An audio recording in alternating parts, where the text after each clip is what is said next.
नमस्कार आदरणीय दर्शकहरू, कैलाश खबरको यो विशेष अङ्कमा यहाँहरूलाई स्वागत छ। विश्व कोरोनाले त्राहिमाम भइरहेको वर्तमान अवस्थामा नेपाल पनि यसबाट अछुतो रहन सकेको छैन। नेपालमा पनि दिन प्रतिदिन कोरोना रोगीहरू अथवा कोरोनाको संक्रमण बढ्दै गइरहेको छ। यही अवस्थामा नेपालले विश्वका अन्य देशहरूबाट के सिक्ने अथवा विश्वमा भइरहेका कोरोना नियन्त्रण सम्बन्धी गतिविधिकाहरूका बारेमा कसरी बुझ्ने, अझ नेपाललाई कोरोना रोगबाट बचाउनको निम्ति कस्ता खालका कदमहरू चाल्न सकिन्छ र विश्वका शक्ति सम्पन्न राष्ट्रहरूले कसरी कोरोना रोग विरुद्ध लडिरहेका छन्, कस्ता खालका अभ्यासहरू गरिरहेका छन् भन्ने विषयमा हामी छलफल गर्नेछौँ। अझ सबैभन्दा बढी नेपालीहरू विश्वका विभिन्न देशहरूमा छन्। ती विभिन्न देशहरूमा रहेका नेपालीहरूको अनुभव के छ, हामी यो अङ्कमा छलफल गर्नेछौँ। यति बेला अमेरिकाबाट डाक्टर विष्णुमाया परियार हाम्रो प्रत्यक्ष सम्पर्कमा हुनुहुन्छ। डाक्टर विष्णुमाया परियार यति बेला अमेरिकामा हुनुहुन्छ र त्यहाँको न्युजर्सी राज्यका मेयरको सल्लाहकार पनि हुनुहुन्छ। एनआरएनए आइसिसी मेम्बर पनि हुनुहुन्छ। उहाँलाई स्वागत गरौँ। यहाँलाई स्वागत छ। नमस्ते, थ्याङ्क यू। तपाईहरुलाई पनि धेरै धेरै धन्यवाद। यसरी टाइम निकालेर हामीलाई पनि हाम्रो अनुभवको बारेमा बोल्ने अपर्च्युनिटी दिनुभएकोमा तपाईहरु सबैलाई, तपाईको टिम र तपाईलाई धेरै धेरै धन्यवाद। मैले सुरुमै यहाँलाई तपाईको परिचय कसरी दिनुहुन्छ तपाई? म चाहिँ, मेरो नाम तपाईले भने जस्तै मेरो नाम विष्णुमाया परियार। म चाहिँ गोर्खाको एउटा सानो गाउँमा जन्मेको, ताकुङ भन्ने ठाउँमा, त्यसमा पनि दलित परिवारमा जन्मेको। त्यसपछि मैले धेरै स्ट्रगल गर्दै म चाहिँ नेपालमा पनि आफ्नो पढाइ सकेर भन्दा पनि पढ्दा पढ्दै म अमेरिकामा पढ्नै आयो। अनि अहिले पढाइ सकेर म चाहिँ काम चाहिँ जुन मेरो पेसा चाहिँ डोमेस्टिक भाइलेन्स र सेक्सुअल भाइलेन्स एडभोकेट हो। म हस्पिटलमा काम गर्छु, हस्पिटलमा। हजुर। अनि त्यसको अलावा म चाहिँ एडवान भन्ने संस्था छ हाम्रो, त्यसको चाहिँ नेपालमा अहिले धेरै बालबालिकाहरूलाई पढाइरहेछौँ हामीले, महिलाहरूलाई सशक्तिकरण गरिरहेछौँ। त्यसको चाहिँ म फाउन्डिङ प्रेसिडेन्ट हो। हजुर। यहाँलाई धेरै धेरै धन्यवाद यो परिचयका निम्ति। नेपालमा रहेर अझ यो समुदायमा जन्मेर त्यहाँसम्म पुगेर यति ठुलो सङ्घर्षसँगै यति राम्रो परिचय बनाउनु भएको छ, यसको निम्ति पनि धेरै धेरै यहाँलाई धन्यवाद छ र बधाई पनि छ। अब हामी अहिलेको कोरोना विशेष तर्फै लागौँ। अमेरिकामा अहिले के छ अवस्था? अहिले अमेरिकामा एकदमै भयानक अवस्था छ। आजको मात्रै मैले रिपोर्ट हेर्दाखेरि 50,000ले नागिसकेको छ यहाँको चाहिँ डेथ भएको। त्यसमा पनि धेरै चाहिँ न्युयोर्क र दोस्रो चाहिँ जहाँ जुन म बस्छु न्युजर्सी राज्यमा छ। पहिलो न्युयोर्क भयो, अहिले दोस्रो चाहिँ न्युजर्सी राज्यमा छ। अब यो संक्रमण बढिरहँदाखेरि त्यहाँ रहेका नेपालीहरूको अवस्था के छ यति बेला? एकदमै चिन्तामा हुनुहुन्छ नेपालीहरू, विशेष गरेर न्युयोर्क सिटीमा बस्नेहरू। विशेष चाहिँ अहिलेसम्म हाम्रो राज्य न्युजर्सीमा चाहिँ एकजना पनि नेपालीको डेथ भएको छैन, तर न्युयोर्कमा अहिलेसम्म 11 जना, आजको रिपोर्ट अनुसार 11 जना नेपालीहरूको डेथ भइसकेको छ। त्यसमा चाहिँ 6 जना चाहिँ कोरोनाबाटै हो भन्ने कन्फर्म भइसकेको छ भने 5 जना भने चाहिँ त्यो हार्ट एट्याक ले भनेको छ। अब त्यो के हो त्यो त अब थाहा भएन होइन, तर 11 जनाको डेथ भयो आजसम्म। अनि न्युयोर्कमा, न्युजर्सीमा भन्दा नि न्युयोर्कमा चाहिँ एकदमै अब साथीहरूसँग कुरा गर्दाखेरि त्यहाँको अब हाम्रो त्यहाँ टिम पनि छ। हामीले चाहिँ न्युजर्सी न्युयोर्कको एउटा टिम बनाएको छौँ यो कोरोना भाइरसको करोना लागेको व्यक्तित्वहरूलाई कसरी हामीले सपोर्ट गर्ने, बिरामीको परिवार अथवा यसको प्रिभेन्सनको लागि के गर्ने भनेर हाम्रो टिम पनि छ। त्यसरी सपोर्ट भइरहेछ एकअर्कामा। अनि एकदमै सबै अर्गनाइजेसनहरू एकता भएर एकजुट भएर चाहिँ हामीले काम गरिरहेछौँ। न्युयोर्कमा चाहिँ अझै धेरै सङ्क्रमित हुनुहुन्छ अरे नेपालीहरू। त्यो एक्ज्याक्ट फिगर त हामीलाई थाहा भएन, एक्ज्याक्ट डाटा त थाहा छैन होइन, तर धेरै नै हुनुहुन्छ अरे। के छ भने न्युयोर्कको कुरा गर्दाखेरि अब प्राय नेपालीहरू इमिग्रेन्ट्सहरू आफ्नो छुट्टै घर हुँदैन। त्यहाँ चाहिँ अपार्टमेन्ट सिस्टम हुन्छ। अपार्टमेन्ट कति धेरै फ्लोरहरू हुन्छ होइन। अनि त्यहाँ जाने चाहिँ एउटै मात्रै त्यो एलिभेटर हुन्छ। हेर्नुहोस्, त्यो दबायो अनि त्यहाँभित्र नेपालको जस्तो त्यो त्यही भित्र नै क्या, त्यसको हावा बाहिर जाने त्यस्तो केही पनि हुँदैन, एउटा जस्तो। अनि त्यसमा अब कति नेपालीहरू बस्नुहुन्छ, इमिग्रेन्ट्सहरू होइन। अनि मलाई चाहिँ त्यहाँ बस्नेहरूलाई चाहिँ एकदमै डेन्जर छ। किनभने त्यो कतिजना मान्छे बस्छ एउटा बिल्डिङमा होइन। त्यो एलिभेटर युज गर्ने त एउटै एलिभेटर हो। त्यसले गर्दाखेरि धेरै सङ्क्रमित चाहिँ त्यो अपार्टमेन्ट सिस्टममा बस्नेहरू छ।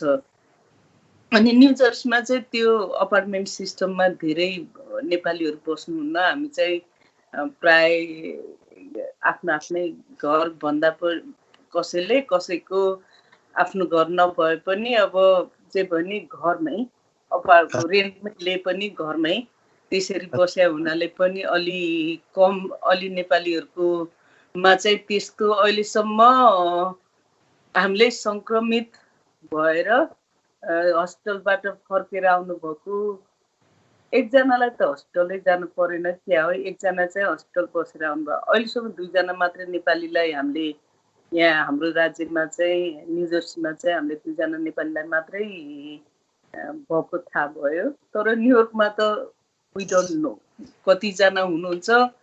कस्तो छ भने एउटा कुरा हाम्रो नेपालमा कुनैले मात्रै डिस्क्लोज, जस्तै मलाई यस्तो भएको छ म हस्पिटल जाँदैछु भन्ने कुनैले मात्रै हो। सबैले भन्ने नै अब हस्पिटल गएर आइसकेपछि ल मलाई यस्तो भएर म फर्केँ भन्ने अगाडि नै त्यो भने पो अरूलाई थाहा हुन्छ कि म यो व्यक्तिसँग म सँगै थिएँ होइन, सँगै हिँडेको थिएँ, सँगै खाएको थिएँ, मलाई पनि भयो होला भनेर म आफू चाहिँ सतर्क हुन सक्छु नि होइन। बेलामा त्यो प्रिभेन्सन अथवा केही टेस्टहरूको उपाय लिन सकिन्छ नि। तर यहाँ अहिले मलाई सबभन्दा चित्त नबुझेको चाहिँ नेपालीहरू भएर आइसकेपछि सबैसम्म भन्दै नभन्ने क्या कसैलाई। यो त पाप होइन नि, यो त सबैलाई सबैले भोग्नु पर्छ यो त होइन। अब त्यो यसले त कसैलाई डिस्क्रिमिनेसन त गर्दैन नि, जसलाई पनि हुन सक्थ्यो। त्यही भएर मैले के भन्छु भने कमसेकम हामीलाई लागेको बेलामा हामीले यसरी सुरुमै भनिदियौँ भने अरूलाई सतर्क हुन्छ। त्यो चाहिँ मलाई अलिकति गुनासो छ नेपालीहरूप्रति। अहिलेको अवस्थामा जस्तै नेपालमा पहिले कुष्ठ रोग लाग्दाखेरि गाउँ निकाला गर्ने त्यस्ता खालका घटनाहरू हुन्थे। अहिले ठ्याक्कै त्यही किसिमको जस्तो भइरहेछ भन्न खोज्नु भएको हो? त्यस्तै के, जस्तै अब प्रब्लम के भने अब न्युयोर्कतिर एउटै अपार्टमेन्टमा कति धेरैजना बस्या हुन्छन् होइन। अब भन्यो भने सायद मलाई बस्नु नदिने पो हो कि होइन, अब कहाँ गएर बस्ने भन्ने त्यो पनि होला। अथवा ओहो कसैले मैले यस्तो भन्यो भने मलाई एउटा अछुत जस्तो व्यवहार होइन, हामीले जसरी भोग्यौँ नि वर्षौँदेखिको हामीले भोगिरहेछौँ होइन, त्यस्तो फिल होला होइन। अनि त्यही भएर होला नि त नभने। तर मैले चाहिँ के भन्छु भने मलाई यदि लाग्यो भने म त सुरुमै, किनभने जसले गर्दा मेरो फ्यामिलीलाई अथवा मसँग मेरो साथीहरूलाई थाहा होस् होइन, उहाँहरूसँग त म घुलमिल भइरहेको छु होइन, त्यो चाहिँ इम्पोर्टेन्ट हो। नेपालमा पनि त्यो चाहिँ हुनुपर्छ क्या। कतिले त यहाँ सुरुमा त भागे पनि अब पोजिटिभ भएर पनि नेपालीहरूमा त थाहा भएन त्यो होइन। अरू कम्युनिटीकोहरू त भागेरै हिँडे कति केसहरू थियो क्या त्यस्तो गरे त्यो किसिमको स्टिगमा चाहिँ हुन हुँदैन त्यो किसिमको नकारात्मक त्यो स्टिगमा नेपालीमा त्यसलाई बुझिहाल्नु भयो मैले भने होइन त्यो किसिमको नकारात्मक जस्तै हजुर हजुर जस्तै चाइनाबाट स्टुडेन्टहरू ल्याउँदाखेरि खरिपाटीमा राख्दाखेरि खरिपाटी क्वारेन्टिनमा राख्दाखेरि त्यहाँ वरपरका मानिसहरू पनि अन्य ठाउँमा गएर बसेको भन्ने खालका समाचारहरू पनि आएका थिए एकताका।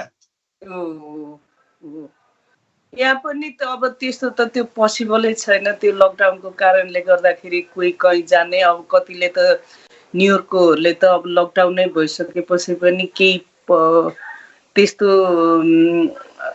पोसिबल भए हामी त कहीँ जान्थ्यौँ भनेर हामीलाई पनि कति फोन आयो के हामी त बरु अन्तै गएर बस्नु पाए पनि हुन्थ्यो भन्ने त्यस्तो पनि कति अहिलेसम्म पनि अहिले तपाईँको अहिले पनि त हाई पिकमै छ नि आजकै घटना हेर्ने हो भने आज पनि 2300 त आजै मात्रै डेथ भएको छ अमेरिकामा त्यो त अब देखिएको मात्रै त्यो अब कतिहरू रेकर्ड पनि नहुन पनि सक्छ होइन अनि त्यसले गर्दाखेरि एकदमै अप्ठ्यारो भइरहेछ यहाँ चाहिँ परिस्थिति चाहिँ एकदमै जटिल छ। अहिले त्यहाँ रहेका विभिन्न किसिमका सङ्घ संस्थाहरूको भूमिका चाहिँ के छ? तपाईँ आफै पनि एनआरए आइसिसी मेम्बर हुनुहुन्छ। हजुर हामीले चाहिँ यहाँ चाहिँ अब एकदमै गाह्रो परेको समस्यामा कोही हुनुहुन्छ भने जस्तै अब त्यो टाइलोनल चाहिँ यहाँको एकदमै फेमस अहिलेको मेडिसिन हो त्यो ज्वरो घटाउने चाहिँ हुन त विभिन्न मेडिसिनहरू हुन्छ ज्वरोको लागि तर के भनेको छ भने टाइलोनल मात्रै युज गर्नु भने भएर त्यो पनि किन्न पाइँदैन कति औषधिहरू यहाँ किन्न पाइँदैन मास्क किन्न पाइँदैन सेनिटाइजर किन्न पाइँदैन होइन त्यस्तो अवस्थामा अब हामीले चाहिँ जोसँग छ जसले किन्न सकेको छ जसले कोहीले अब पहिले किनिसके होला जस्तै मैले अब 51 प्याकेट किनेको थिएँ मैले होइन फर इक्जाम्पल मैले चाहिँ त्यो अब त्यो त न्यू जर्सीमा अहिले चाहिएको छैन त्यही भएर मैले चाहिँ न्युयोर्क पठाइदिएँ न्युयोर्कको ग्रुपलाई अनि त्यस्तै अब मास्कहरू त्यो सेनिटाइजरहरू अरू सबै सामानहरू चाहिँ हामीले अन्तबाट डोनेसनहरू कलेक्सन गरेर हामीले जुन परिवारलाई आवश्यक छ त्यति मात्रै नभएर ग्रोसरीहरू पनि अहिले बाहिर निस्किने कन्डिसन छैन न्युयोर्कमा न्यू जर्सीमा लकडाउनले गर्दाखेरि न्युयोर्कमा चाहिँ त्यो समूहले हाम्रो त्यो यो समूहले चाहिँ के अरे ग्रोसरीहरू पुर्याइदिने जुन परिवारमा अब त्यो बिरामी हुनुहुन्छ होइन जसको अब न्युयोर्कमा त प्राय गाडी कसैको प्राय हुँदैन त्यो ठुलो सिटीमा अनि ग्रोसरीहरू पुर्याइदिने औषधिहरू पुर्याइदिने अब यही के अरे मास्कहरू होइन यो ग्लोभ्सहरू यस्तो पुर्याउने ठाउँमा भइरहेछ अहिले सबभन्दा ठुलो समस्या चाहिँ स्टुडेन्टहरूलाई भइरहेको थियो हेर्नुहोस् जो चाहिँ यहाँ F1 स्टाटस इन्टरनेसनल स्टुडेन्टहरू हुनुहुन्छ हाम्रो नेपाली स्टुडेन्टहरूलाई धेरै गाह्रो भइरहेछ मैले चाहिँ त्यसको लागि हाम्रो जर्जी सिटीसँग मिलेर यहाँको गभर्नमेन्ट मिलेर 2-3वटा युनिभर्सिटीको स्टुडेन्टहरूलाई सपोर्ट पनि गर्यो त्यति मात्रै नभएर अहिले हामी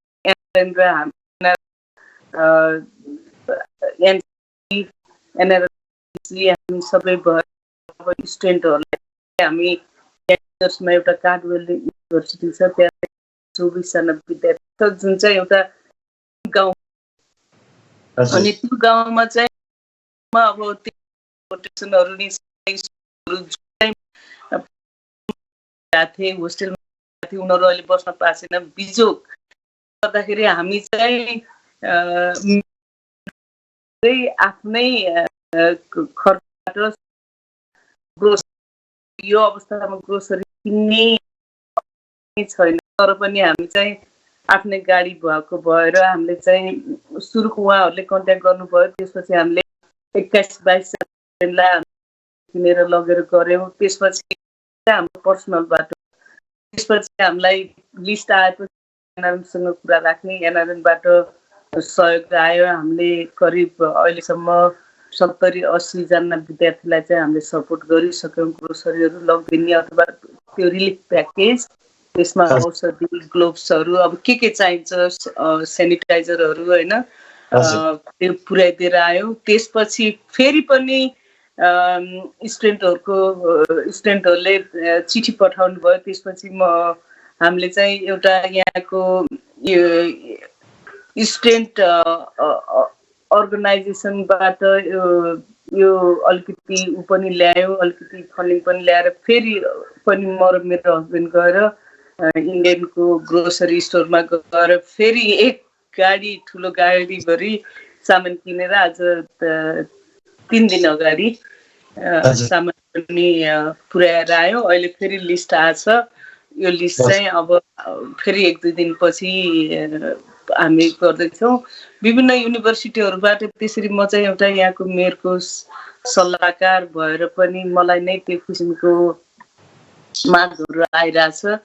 हामीले चाहिँ अब त्यो चाहिँ अहिले तुरुन्त एउटा वर्तमान परिस्थितिसँग जुझ्ने त्यो भएन। अहिले प्रेजेन्ट इस्युलाई चाहिँ हामीले त्यसरी हेरेका छौँ भने अब हामीले लङ टर्म अब कसरी स्टुडेन्टहरूलाई त खानको मात्रै गरेर त भएन। अब कस्तो प्रब्लम छ भने हेर्नु है, अब स्टुडेन्टहरूलाई अब नेपाल पो पठाउँछ कि होइन, अब अस्ट्रेलियाबाट त स्टुडेन्टहरूलाई नेपाल जा भनिसकेको छ। यहाँ त अब फेरि गएपछि आउन सजिलो छैन। अहिले भर्खर यहाँको ट्रम्प सरकारले चाहिँ हिजो मात्रै जारी गरेको छ होइन इमिग्रेसन सम्बन्धी नयाँ। त्यसले गर्दाखेरि उहाँहरूलाई चाहिँ हामीले कसरी प्रोटेक्ट गर्ने त? अब यो समरको 2 महिना जति क्लास हुँदैन। हेर्नुहोस्, क्लास नहुँदा प्राय हाम्रो नेपालीहरूले काम गरेर त्यही पैसाले तिर्नुहुन्थ्यो। अहिले त त्यो परिस्थिति छैन। अब कसरी हामीले चाहिँ इन्टरनेसनल स्टुडेन्टहरूलाई कसरी सपोर्ट गर्ने त? यहाँको गभर्मेन्टबाट सपोर्ट पाउन त्यति सजिलो छैन, किनभने आफ्नै विद्यार्थीहरूको यत्रो समस्या छ। त्यही भएर हामी चाहिँ नेपाली कमिटीमा पनि धेरै व्यक्तित्वहरूले चाहिँ स्टुडेन्टहरूको लागि पनि छुट्टै फन्ड कलेक्ट गर्नु भएको छ। हामी चाहिँ लबी गर्दैछौँ। म चाहिँ यहाँको गभर्मेन्टसँग नजिक काम गरे भएर हामीले चाहिँ कसरी यो सेमेस्टरलाई उनीहरू स्कुलै नगए पनि उनीहरूको भिसामा अप्ठ्यारो नपरोस्, अथवा एक सेमेस्टरको फी मिना गराइदिने हो कि अथवा डिस्काउन्ट गराउने हो कि के गर्न सक्नुहुन्छ भनेर हामी चाहिँ हिजो भर्खर मेरो यो इमिग्रेसन अफिसको डाइरेक्टरसँग कुरा भएको थियो। हामीले चाहिँ त्योमा छौँ अहिले। हामीले न्यू जर्सी म बसेको राज्यमा मात्रै गऱ्यौँ भने त अरू राज्यले पनि त त्यसलाई एडप्ट गर्न सक्छ नि भनेर हामीले चाहिँ त्यो गरिरहेछौँ। सायद केही होला, यहाँको हाम्रो राज्यले चाहिँ इमिग्रेन्ट्सहरूलाई धेरै नै केयर गर्ने भएर यहाँ चाहिँ सायद केही चाहिँ होला। अहिले चाहिँ अब के हुन्छ भन्ने त्यो थाहा छैन होइन। हाम्रो अब मिटिङहरू हुँदैछ, अरू पनि मिटिङहरू लबी गर्दैछौँ। त्यो चाहिँ ठुलो समस्या छ अहिले सबभन्दा विद्यार्थीहरूलाई। नेपालको प्रतिनिधित्व गर्ने अमेरिका स्थित नेपाली राजदूतावासले के गरिरहेको छ? तपाईहरुले जसरी आफ्नो तर्फबाट व्यक्तिगत रूपमै भए पनि त्यहाँको उच्च तहमा हुनुहुन्छ, त्यही अनुसार तपाईहरुले पनि गरिराख्नु भएको छ। तर नेपाल सरकारको प्रतिनिधित्व गर्ने राजदूतावासको भूमिका चाहिँ कस्तो छ यो बेला? उहाँहरूले अहिले प्रत्येक हप्ता चाहिँ मिटिङ बोलाउनुहुन्छ। अमेरिकाभरि जति पनि नेपाली कम्युनिटीको लिडरहरू हुनुहुन्छ। आज मैले मिस गरेँ, अघि भर्खर होइन, आज पनि थियो। आज मेरो अर्कै काम भएर अनि कुन ठाउँमा के गतिविधि भइरहेछ होइन, कुन ठाउँमा कस्तो छ अवस्था, अनि भएको रिसोर्सेसहरूलाई पनि सेयर गर्दै हुनुहुन्छ। अब 4वटा फोन लाइन अहिले जतिखेर कल गरे पनि खुला छ होइन, केही समस्या पऱ्यो भने। अनि उहाँहरूले चाहिँ डाटा पनि निकाल्दै हुनुहुन्छ कसले के गर्न सक्छ भन्ने होइन। अनि आज म मिटिङमा नगएको कारणले योभन्दा धेरै चाहिँ मैले नभनौँ, केही अपडेट भएको छ होला कि भएको छैन त्यो कुरा मलाई थाहा छैन होइन। जे होस् आफ्नो क्षेत्रबाट अब गर्नु होला नि त। हजुर, अहिलेको अवस्थामा झन् नेपालीहरूलाई झनै अप्ठ्यारो छ त्यहाँ। हजुर हजुर अब एकदमै कस्तो छ भने हेर्नु है, हाम्रो नेपालीहरूमा चाहिँ अब कामको अब एकदमै ठुलो प्रब्लम चाहिँ काम अब कति टिपिएसमा बसिरहेछन् यहाँ होइन, कति असाइलम केसहरूमा। अब ट्रम्पले के भनेको छ भने आफ्नो अमेरिकनहरूलाई चाहिँ कामको विशेष प्राथमिकता दिने भनिरहेछ। अनि त्यसले गर्दाखेरि अब धेरै अब यो ग्रिन कार्ड नभएको, सिटिजनसिप नभएको नेपालीहरूलाई चाहिँ अझै अहिलेको परिस्थिति भन्दा पनि अझै गाह्रो हुन सक्ने कन्डिसन छ क्या, किनभने जब छैन। हेर्नु, यति धेरैले अनइम्प्लोइमेन्ट फाइल गरिसके। अब कहाँ कति कम्पनीहरू बन्द भइसके। तपाईँहरू अब यस्तो चालु यति बिजी छ, तपाईँको एकछिन गाडी लिएर बाहिर निक्लिँदाखेरि सुनसान छ भनेपछि कतिको जब गयो होइन। म त एउटा हस्पिटलमा काम गर्ने भएर, म त इसेन्सियल वर्कर भएर हाम्रो चाहिँ जब छ, म काम गरिरहेको छु अहिलेसम्म। तर कतिको अब उबर नेपालीहरू धेरै धेरै धेरै दाजुभाइहरू उबर चलाउनुहुन्छ। हेर्नुहोस्, अहिले अमेरिकामा जतिलाई त्यो पोजिटिभ देख्यो नि, उहाँहरू चाहिँ धेरै जसको चाहिँ उबर ड्राइभर, र जति बित्नु भयो नि उहाँहरू चाहिँ धेरै जसको उबर ड्राइभरहरू हुनुहुन्छ। अब अहिले अनइम्प्लोइमेन्टको यति धेरैले फाइल गरेछ। उहाँहरू उबर ड्राइभरहरूको अहिलेसम्म केस एप्रुभ भएको पनि मैले आज धेरैजनासँगै कुरा गरेको थिएँ। केस पनि त्यो अनइम्प्लोइमेन्ट पनि एप्रुभ भएको छैन भन्ने कुरा गर्नुभएको थियो। अनि कतिपय हाम्रो नेपाली दिदीबहिनीहरू पनि अब कति अब ट्याक्स, पहिला ट्याक्समा काम गरे हुँदैनन्। हेर्नुहोस्, किनभने क्यासमा काम गरेलाई अप्ठ्यारो छ, कति यहाँबाट आउने सुविधाहरू पनि पाइराख्नु भएको छैन। त्यसले गर्दाखेरि धेरै नै अझै नराम्रो त अझै हुन्छ। हेर्नुहोस्, जुन एउटा इकोनोमिक क्राइसिस हुँदैछ, त्यसमा चाहिँ हामी चाहिँ हाम्रो नेपालीहरू इमिग्रेन्ट्सहरू चाहिँ टार्गेट हो। टार्गेट त्यो चाहिँ एकदमै हाई छ। यो बेला नेपाल सरकारले कस्तो खालको भूमिका खेल्नुपर्छ आफ्ना नागरिकहरूका निम्ति यहाँ अमेरिकामा?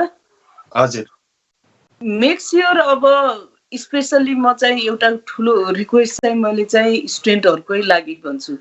यदि नेपाल गभर्मेन्टले स्टुडेन्टहरूको लागि केही गर्न सकेन भने उहाँहरू चाहिँ धेरै प्रब्लममा हुनुहुन्छ। कसरी यहाँको सरकारसँग लबी गरेर होइन, मैले अघि नै भने म आफूले लोकल क्षेत्रमा जे गरिरहेको छु नि, त्यो चाहिँ उहाँहरूले गर्ने हो। त्यो किसिमको काम चाहिँ त्यो। अनि जस्तै अब यो यहाँको गभर्मेन्टबाट क्वालिफाई नभएकाहरू होइन, जस्तै अब अस्ति यो पेन्डेमिक रिलिफ भनेर $1200 चाहिँ सबैले पाए। हाम्रो नेपालीहरूले मेरो विचारमा आधीले पनि पाएन, किनभने जसले ट्याक्स फाइल गरेको थियो, जसले चेकमा काम गर्छ, उसले मात्रै पाउने हो। अब त्यो नपाउनेलाई चाहिँ, जसको चाहिँ जब पनि गुम्यो, अनइम्प्लोइमेन्ट पनि क्वालिफाई छैन, र त्यो जुनसुकै त्यो गभर्मेन्टले दिने बेनिफिटहरू पनि क्वालिफाई भएन भने, यहाँको गभर्मेन्टबाट क्वालिफाई नभएपछि नेपाल सरकारले त कमसे कम ती नेपाली नागरिकहरूलाई चाहिँ त्यो क्वालिफाई नभएकाहरूलाई चाहिँ केही राहत चाहिँ दिनुपर्छ जस्तो लाग्छ। अनि अब कति अहिले कस्तो गाह्रो भइरहेछ, त्यो डेड बडीहरूलाई पनि समयमा ठाउँमा लान सकिरहेको छैन होइन। जस्तै अहिले हिजो मलाई एकजना दाइले फोन गर्नुभएको थियो, गोर्खाको एकजना बुढी आमा बित्नु भएको छ, तर कोरोनाबाट होइन, उहाँलाई चाहिँ हार्ट एट्याक पारे। अनि उहाँको चाहिँ 2 हप्ता अरे पर्खिनु पर्ने थियो फ्युनरल हलमा।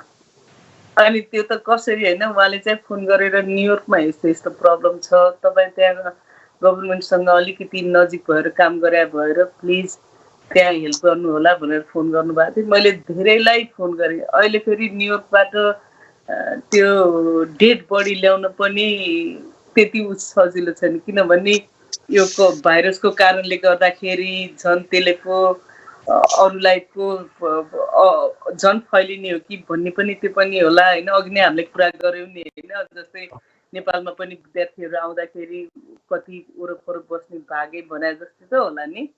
त्यसले गर्दाखेरि त्यो किसिमको चाहिँ अब नेपाल सरकारले चाहिँ कमसेकम आफ्नो नागरिकहरूलाई चाहिँ त्यो कसरी अब त्यो प्रिभेन्सन कसरी गर्ने होइन सकेसम्म, अनि भइसकेपछि पनि के छ त त्यो सहुलियत के गर्न सकिन्छ त भन्ने कुरा चाहिँ नेपाल गभर्मेन्टले सोच्नुपर्छ। धेरैले कम्प्लेन गरिरहेछन् तर गर्दो सक्दो गरिरहनु भएको छ उहाँहरूले पनि। जस्तै अब यो मिटिङ बोलाएर यत्रो उ गरेर होइन ठाउँ ठाउँमा के भइरहेछ भनेर जानकारी लिनु त्यो पनि ठुलो काम हो। अब कसैलाई केही परेछ भने म नजिकसँग यहाँको काउन्सिल जेनरलसँग नजिकसँग भएर काम गरिरहेको छु म होइन, उहाँसँग सेयर हुन्छ। त्यस्तो कोहीलाई केही भएको छ भने हामीलाई पनि भन्नुहुन्छ। अनि अझ जे गरिरहनु भएको छ अझै धेरै गर्न सक्नुहुन्छ, मेरो चाहिँ त्यो हो।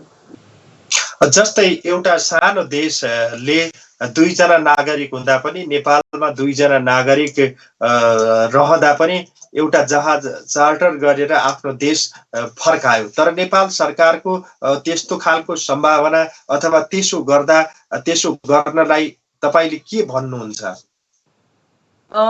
त्यो जान चाहनेहरूलाई चाहिँ जान दिन पर्छ जस्तो लाग्छ मलाई। जस्तै अब सबैलाई अब लाइफको यो केही कुराको पनि सर्टेन नै छैन क्या, कतिखेर के हुने। कमसेकम कोही त फ्यामिलीसँगलाई भेट्न चाहन्छन्, फ्यामिलीसँग बस्न चाहन्छन् होइन। जस्तै विभिन्न कन्ट्रीहरूले चाहिँ त्यसरी चार्टर गरेर अमेरिकाले कतिचोटि ल्याइसके होइन। त्यो सुविधा चाहिँ नेपाल गभर्मेन्टले दिन पर्छ जस्तो लाग्छ मलाई। किनभने कसले आफ्नो फ्यामिली भेट्न चाहदैन। तपाईँको अस्तिको केसहरू 2टा केस चाहिँ कस्तो थियो भने जो डेथ हुनुभयो उहाँहरू चाहिँ नेपाल फर्किन चाहनुहुन्थ्यो अरे, जान चाहनुहुन्थ्यो अरे होइन। जान पनि ठिक भएकोमा अब लकडाउन भयो, जान पाउनु भएन होइन। कमसेकम उहाँहरूले जान पाए भए उहाँहरू बाँच्नु पो हुन्थ्यो कि होइन, अथवा फ्यामिली पो भेट्न चाहनुहुन्थ्यो कि। एकजनाको केस त यस्तो मलाई सम्झिँदा पनि अहिले पनि आँखाबाट आँसु आउँछ क्या। उहाँ चाहिँ 20 वर्ष भइसकेको थियो अरे आफ्नो फ्यामिली नभेटे नेपाल। यहाँ आएर फर्किन उहाँको होइन, फर्केर जाने कुरा भएको थिएन। उहाँको चाहिँ त्यो अब यो मेमा चाहिँ जाने थियो अरे, तर उहाँ अब मार्चमै बित्नु। अनि त्यस्तो केसहरूले गर्दाखेरि मेरो विचारमा यो चाहिँ गर्नु कति छ। यहाँ आएर तपाईँको कस्तो छ भने कति उहरू चाहिँ मिटिङमा आउने, युएनको कार्यक्रममा आउनेहरू होइन। युएनको कार्यक्रममा त त्यो अचानक बन्द भयो नि। जस्तै सिएसडब्ल्यूको कुरा गरौँ, म आफू नै युएनको सिएसडब्ल्यूमा म पनि एउटा त्यहाँको आयोजक कमिटीको मेन पर्सन हो होइन। त्यहाँ चाहिँ हामीले अब मन्डे मात्रै अब प्रोग्राम सुरु थियो मार्चको 8 देखि हेर्नु है। अब मार्चको 8 देखिको कार्यक्रमलाई त धेरै व्यक्तिहरू त अगाडि नै आउनुहुन्छ नि त भिसा पाएपछि होइन। तर कार्यक्रम कहिले क्यान्सल, लकडाउनले गर्दाखेरि हामीले चाहिँ कहिले मात्रै डिसिजन गऱ्यौँ भने 7मा थर्डमा मात्रै हामीले डिसिजन गरेपछि कस्तो भयो भने अब कोहीहरू त आइसक्नु भएको थियो क्या। आएपछि कस्तो चिठी गयो भने ल अब यो रद्द भयो कार्यक्रम, जुन भिसाबाट आएको थियो त्यो भिसा चाहिँ अब भ्यालिड हुँदैन, त्यो चिठी चाहिँ युएनले पठाएको भ्यालिड हुँदैन। कोही त आइसकेको छ नि त, तर जानै नपाइकन लकडाउन भयो होइन। त्यो किसिमको समस्याहरू अब चाहेर त होइन नि त उहाँहरू त्यसरी लकडाउनमा बस्नु पर्यो। अब कतिको नेपालबाट ल्याएको खर्चले पुगेको थियो कि कसरी खाने यहाँ भन्नु त। कतिको आफन्तहरू यहाँ छैन होला, उहाँहरू त जान चाहनुहुन्छ नि। त्यो चाहिँ हामीले कति सुनिरहेछौँ क्या, हामीलाई नै भन्नुहुन्छ ल हामी त यसरी अड्क्यौँ, हामी त जान चाहन्छौँ घरमा, हामी कसरी जाने होला भन्नुहुन्छ। त्यो सुविधा चाहिँ हाम्रो सरकारले एकदम दिनुपर्छ। म यदि आज यो मिटिङमा जान पाएको थिएँ भने मैले यो चाहिँ एजेन्डा राख्थेँ यो इस्युलाई चाहिँ मैले रेज गर्थेँ। अनफर्चुनेटली म आजको मिटिङमा जान पाइनँ, तर भोलि म त्यो एकचोटि चाहिँ सोध्छु के भइरहेको छ यसको बारेमा। Thank you for asking this question. यो चाहिँ एकदमै इम्पोर्टेन्ट थियो, मैले बिर्सिन्थेँ होला सायद। हजुर, अहिलेको अवस्थामा अब नेपाल पनि लकडाउनको अवस्थामा छ। खास गरी नेपाली जनताले त्यहाँ रहेका नेपालीहरूले जस्तो भोगिरहेका छन् कि त्यहाँ प्रत्यक्ष रूपमा त्यहाँ रहेका नेपालीहरूले कोरोना भाइरसबाट मृत्यु हुने सँगै प्रत्यक्ष रूपमा देखिरहेका छन् कस्तो खालको पीडा हुन्छ, यो कोरोना रोग लागेमा के हुन्छ भन्ने कुरा त्यहाँ रहेका नेपालीले देखिरहेका छन्। यो अनुभवलाई पनि तपाईले नेपालमा रहेका नेपालीहरूसँग कसरी साट्नुहुन्छ? कस्तो पीडादायी हेर्नु न, अरू बेलामा त बिते पनि कोही कुनै पनि रोगले मर्दाखेरि मलाई त्यो तपाईँले अघि कुष्ठरोगको भन्नुभयो, त्यो चाहिँ मलाई थाहा भएन, म यहाँ आएको धेरै भयो होइन, के छ नेपालको कन्डिसन। यहाँ चाहिँ मैले अहिलेसम्म थाहा पाएको थिइनँ कि जो मान्छे हस्पिटल जाँदा र जो मर्दाखेरि परिवारले देख्न नपाओस्, यति पीडादायक क्या। जब कि हस्पिटलमा लग्यो नि, हस्पिटलमा लगेपछि त्यो बोल्न हुँदासम्म चाहिँ त्यो केही समय चाहिँ त्यो भिडियो कल गर्दो रहेछ, भिडियोबाट त्यो देखाउने। त्यसपछि कहाँ छ बिरामी, कहाँ के भइरहेछ केही पनि थाहा छैन हेर्नु। अनि त्यसपछि यस्तो पहिलो व्यक्ति मर्दा त चिनेकै मान्छे हो त्यो डेथ भएको होइन, हामीले चिनेकै भर्खरको अब 49 इयर्सको नेपाल यहाँ अमेरिकामा एकदमै एक्टिभ सोसल वर्कर। उहाँ मर्दा त हामीलाई त कस्तो पहिलो व्यक्ति हुनुहुन्थ्यो। यस्तो पीडा भयो कि उहाँको फ्यामिलीले पनि देख्न नि पाएन, कसैले पनि देख्न नि पाएन। अनि त्यसपछि त सोध्छ अरे, त्यतिखेर त धेरै व्यक्तित्वहरूको त्यो डेथ भइसकेका थिएन, त्यतिखेर त फ्युनेरल हलहरू पनि सजिलै पाउँथे होइन, अहिले पो धेरै भयो। अनि त्यहाँ चाहिँ परिवारले फोन गरेर ल तपाईँहरूले लगिदिनुमा त्यो जलाइदिनु अथवा के गरिदिनु भनेर त्यसो भन्नुपर्ने। यति धेरै पीडा भयो कि त्यो कुराले कहिले सोचेकै थिएन क्या, मर्ने बेलामा पनि परिवारसँगै हुन नपाउने, छुन पनि नपाउने। अनि त्यही भएर त्यो चाहिँ सबैलाई थाहा छ होइन, त्यस्तो मर्यो भने त्यो हुनुपर्छ भन्ने सबैलाई थाहा छ। अनि पीडा यस्तो हुन्छ अरे कि त्यो हामीले कुरा गर्छौँ क्या, त्यो भएर भोगेकोहरूसँग त्यस्तो पीडा त कहिले पनि हुँदैन रे, त्यो किसिमको एटेक त यस्तो दुखाइ त्यस्तो सहन सक्ने। अनि मेरो एकजना साथीले भन्थे, ऊ अहिले पनि हस्पिटलमा छ, त्यो ब्लेड हुन्छ नि त्यो एटेक चाहिँ त्यस्तो हुन्छ अरे क्या। त्यही भएर हामीले त्यो कन्डिसनमा नजानलाई त्यो त हाम्रो पनि हातमा छ। सबभन्दा सोसल डिस्टेन्सिङ होइन, त्यो अब सबभन्दा चाहिँ घरबाटै बाहिर ननिस्किने, बरु जे छ त्यो खाने होइन, जे छ जसरी भए पनि घरबाट बाहिर निस्केपछि चाहिँ यु नेभर नो क्या। कसैले हिजो मैले संसारमा एकजनाले डक्टरले भनेको, त्यो हाम्रो अगाडि कसैले नखोके पनि, खोकेको नदेखे पनि त्यहाँ चाहिँ 5 मिनट अगाडि खोकेको कुनै ठाउँमा हामी पुग्यौँ भने त्यहाँ नै त्यो भाइरस हुन्छ रे हेर्नुहोस्। अनि त्यसले गर्दाखेरि सबभन्दा बेस्ट उपाय भनेको घरबाट ननिस्किने होइन। आफ्नै परिवारमा पनि हामी अहिले के गर्छौँ भने दिनभरि, मैले अहिले त घरबाट काम गरे भएर दिनभरि हामी आफ्नै कोठामा छौँ। त्यो पोसिबल त नेपालमा नहोला, सबैको आफ्नो आफ्नो कोठा नहोला, तैपनि अलिकति डिस्टेन्स राखेर आफ्नै फ्यामिलीमा पनि सकेसम्म अब के अरे त्यही हो हामीले होम रेमेडिजको अब कसरी प्रिभेन्सन, किनभने हामीलाई थाहा छ यो लाग्यो भने एक त हामी कति पर्सेन्ट नै फर्किया छ र घरमा भन्नु न, यो लागिसकेपछि होइन। जसको इम्युन सिस्टम राम्रो छ उहाँहरू फाइट गर्न सक्नुहुन्छ। अन्डरलाइन हेल्थ कन्डिसन जो चाहिँ अब नेपालमा प्राय डायबिटिज छ, सुगर सबैलाई छ होइन, अनि यो हाई ब्लड प्रेसर, अनि यो अनेक आजमा नेपालमा प्राय यो प्रब्लम, यो खोक्ने त्यो किनभने चुरोट धुवाले प्राय सबैलाई फोक्सो सम्बन्धी केही रोग छ। त्यो भनेको जब यो भाइरसले एट्याक गरिसकेपछि त्यो किसिमको रोग लाग्नेहरूलाई चाहिँ कमै मात्रै थोरै मात्रै फर्किरहेछ क्या।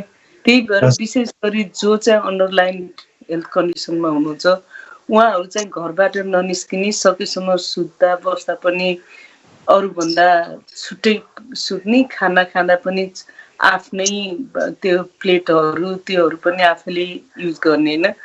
अनि त्यो अरू त त्यो सिम्पल अब हात धोएको धोइ गर्ने त्यस्तो त त्यो हामीले भन्न पर्दैन, सबैले गरिरहेछ। तर त्यो पनि प्रब्लम छ रहेछ नेपालमा चाहिँ, पानी पनि कोही ठाउँ चाहिँ नपुग्छ होइन, कमसेकम यहाँ त त्यो छ। अनि त्यसले गर्दाखेरि अनि त्यही हो खानामा अब व्यायाम चाहिँ एकदमै इम्पोर्टेन्ट हो। बाहिर नगए पनि भित्रै बसेर पनि त्यो फोक्सोलाई चाहिँ जसरी पनि स्ट्रङ गर्नुपर्छ अरे। त्यो चाहिँ एकदमै त्यो के भनेको थियो भने सिएनएनमा क्रिस कुमोक सिएनएनको रिपोर्टरलाई नै भयो नि त त्यो होइन, यहाँको न्युयोर्कको गभर्नरको आफ्नै भाइ सिएनएन कार्यक्रममा चलाउनुहुन्छ। उहाँले आफैलाई उहाँले भन्नुभएको थियो यस्तो एट्याक हुन्छ अरे, सकेसम्म त्यो भाइरसले चाहिँ ढाल्न खोज्छ अरे क्या, त्यो फोक्सो खाइदिन खोज्छ अरे। अनि हामी चाहिँ त्यो स्ट्रङ त्यो हुनु पर्यो कि त्योसँग फाइट गर्नको लागि हामीले चाहिँ व्यायामहरू गर्नै पर्दो रहेछ क्या।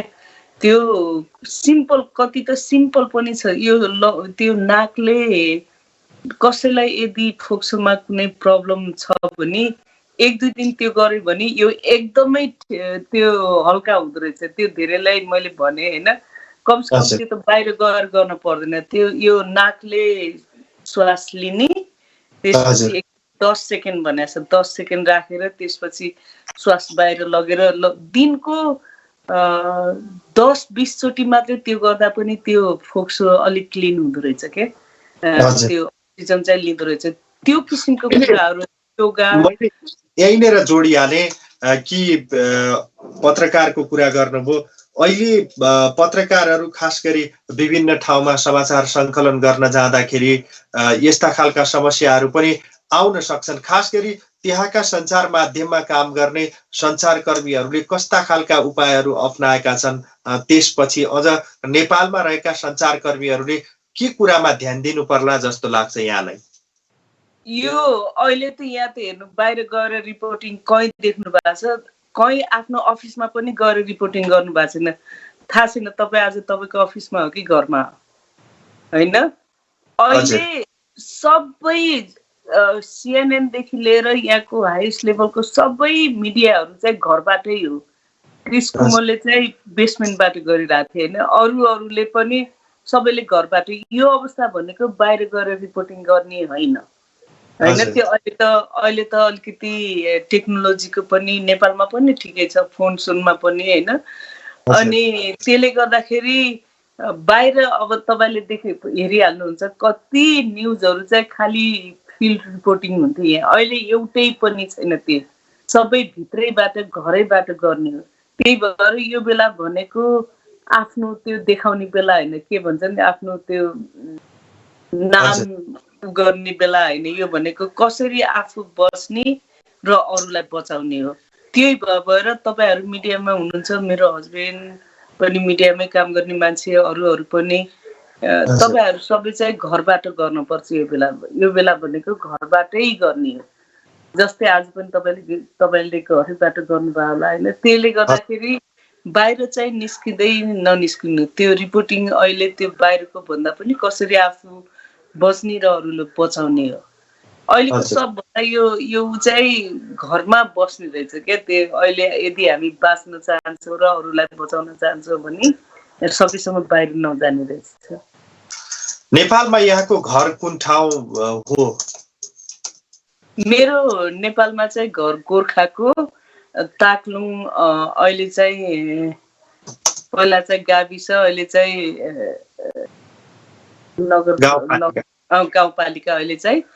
अनि ताक्लुङको हो। अनि त्यहाँ चाहिँ राम्रो छ अरे। मैले कस्तो राम्रो कुरा सुने, मेरो आफ्नै बहिनी पनि त्यो निर्वाचित इलेक्टेड मेम्बर हो त्यो त्यो ओडाको।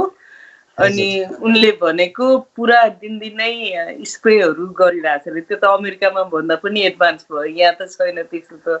त्यो अब कसैको घर घरमा गएर त्यस्तो स्प्रे गर्ने त यहाँ त छैन होइन।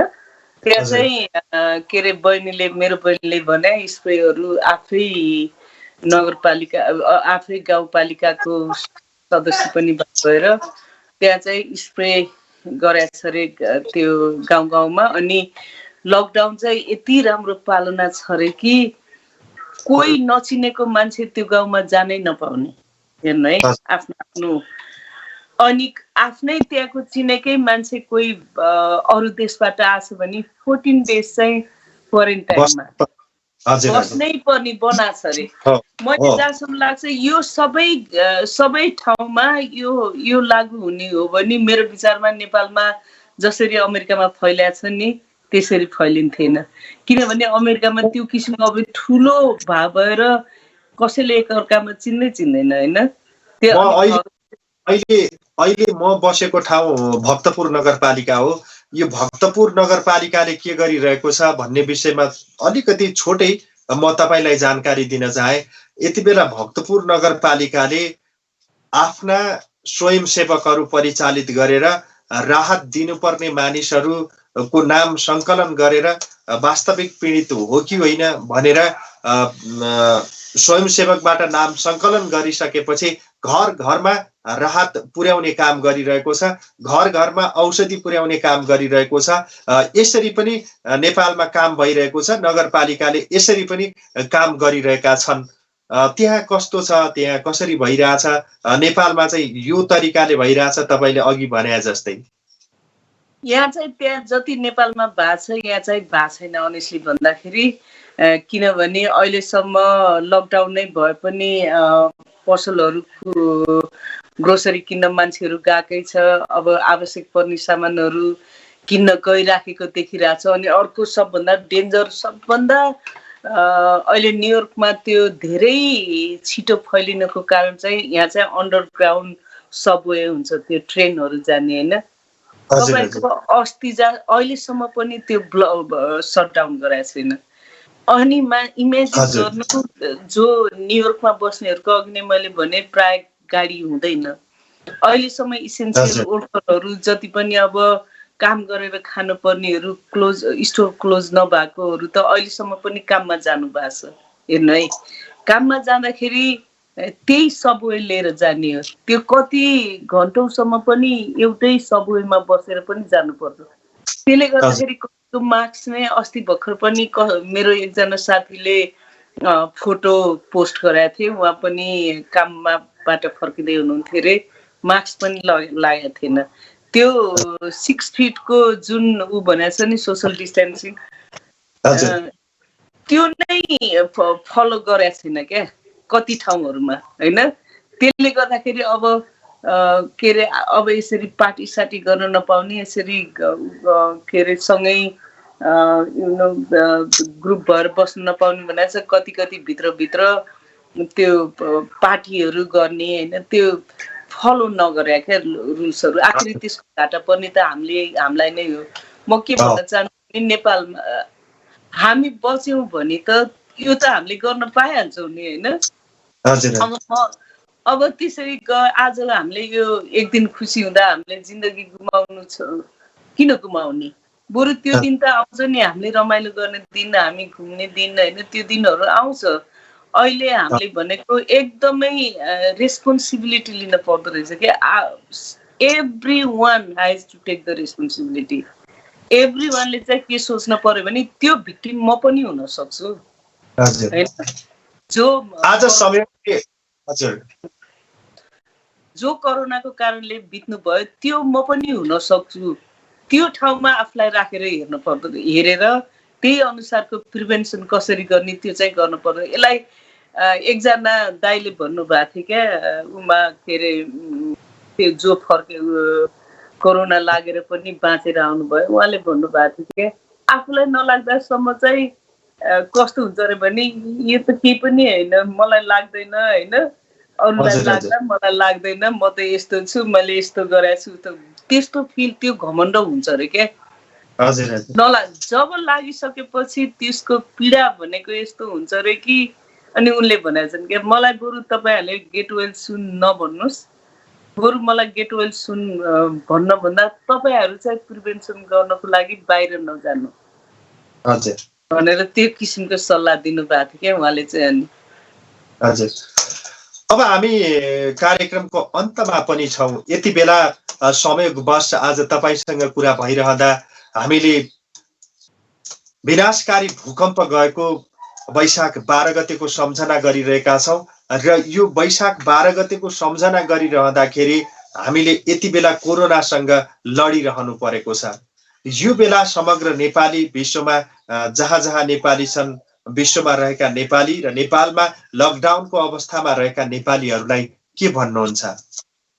मेरो सबभन्दा ठुलो अनुरोध, हामी बाँचौँ र अरूलाई पनि बचाउँ। यो चाहिँ सबभन्दा अहिले हामीले फलो गर्नुपर्ने नियम चाहिँ त्यही हो। हामी घरबाट बाहिर ननिस्कौँ, हामी ठुलो समूह भएर पनि सँगै नबसौँ। अनि आफ्नो जसरी अब जसले आफ्नो बारेमा आफैलाई थाहा हुन्छ केले चाहिँ प्रिभेन्सन गर्न सकिन्छ होइन। मैले अघि नै भने अब त्यो भिक्टिम भनेको जो हामी पनि हुन सक्छौँ, हामीले त्यो ठाउँमा राखौँ, हामी पनि त्यो ठाउँमा त्यो भिक्टिम हामी पनि हुन सक्छौँ भनेर हामी सबैले सोचेर होइन, आफू पनि जोगिएर अरूलाई पनि जोगाउन सक्यौँ भने हामी त्यो रमाइलो दिन फेरि आउँछ होइन, रमाइलो फेरि मनाउनेछौँ, सेलिब्रेसन जस्तो कुराहरू हामीले पछि गर्नेछौँ। यो समय भनेको कसरी आफू बस्ने र कसरी अरूलाई बचाउने त्यसमा लाग्नुपर्छ। सकेसम्म हामी कसै कोही बिरामी भयो भने त्यो सतर्क त्यसलाई के भन्छ, त्यो प्रिभेन्सन, त्यो के अरे हामीले आफूले के ठान्न पर्यो भने मेरो कारणले गर्दा अरूलाई पनि लाग्न सक्छ। त्यसैले हामी चाहिँ हामीलाई भयो भने पनि इमान्दारिता आफ्नो रेस्पोन्सिबिलिटी लिएर त्यसलाई चाहिँ कसरी अब त्यसको ट्रिटमेन्ट गर्ने, कसरी आफूबाट अरूलाई सर्न नदिनको लागि कसरी आफू अनेस्ट हुने भन्ने कुरा चाहिँ हामीले सोच्नुपर्छ। त्यही भएर मेरो चाहिँ यो आज माता तीर्थ औँसी पनि हो, मदर्स डे पनि हो। सबै आमाहरूको सुस्वास्थ्य र दीर्घायुको कामना गर्दछु र हामी सबै नेपालीहरू हामी एकजुट हुने समय यो हो। यतिखेर हामीले कुनै जाति, धर्म, कुनै पोलिटिकल पार्टीको कुनै पनि त्यो वास्ता नगरेर हामी चाहिँ एउटा नेपाली भएर हामी एकअर्कालाई सपोर्ट गर्नुपर्छ, एकअर्कालाई सहयोग गर्नुपर्छ र हामी बाँच्नुपर्छ र अरूलाई पनि बचाउनुपर्छ। त्यही भन्न चाहन्छु। हस्, यहाँलाई धेरै धेरै धन्यवाद। सुझाव सल्लाहको निम्ति यहाँलाई धेरै धेरै धन्यवाद। Thank you. ल, नमस्ते सबैजना, तपाईँलाई पनि धेरै धेरै नमस्ते। हस् दर्शकहरू, आजको यो अङ्कमा हामीले अमेरिकामा रहेर उच्च पदमा पुग्नुभएका डाक्टर विष्णुमाया परियारसँग कुराकानी गर्यौं। त्यहाँको विषयमा, त्यहाँ अहिले कोरोना विरुद्ध के कस्ता गतिविधिहरू भइरहेका छन्, त्यहाँको सरकारले कसरी कदम चालिरहेको छ, अझ नेपाल सरकारले त्यहाँ रहेका नेपालीहरूको उद्धारको निम्ति के गर्नुपर्छ, त्यहाँ नेपालीहरूले कस्ता खालका समस्याहरू भोगिरहेका छन् र समाधान के हुन सक्छ र यसबाट कसरी बच्न सकिन्छ भन्ने विषयमा हामीले छलफल गर्यौं। दर्शकवृन्द, अर्को अङ्कमा हामी पुनः कोरोना विशेष अङ्कका साथ उपस्थित हुनेछौँ। अहिलेलाई बिदा दिनुहोस्। नमस्कार।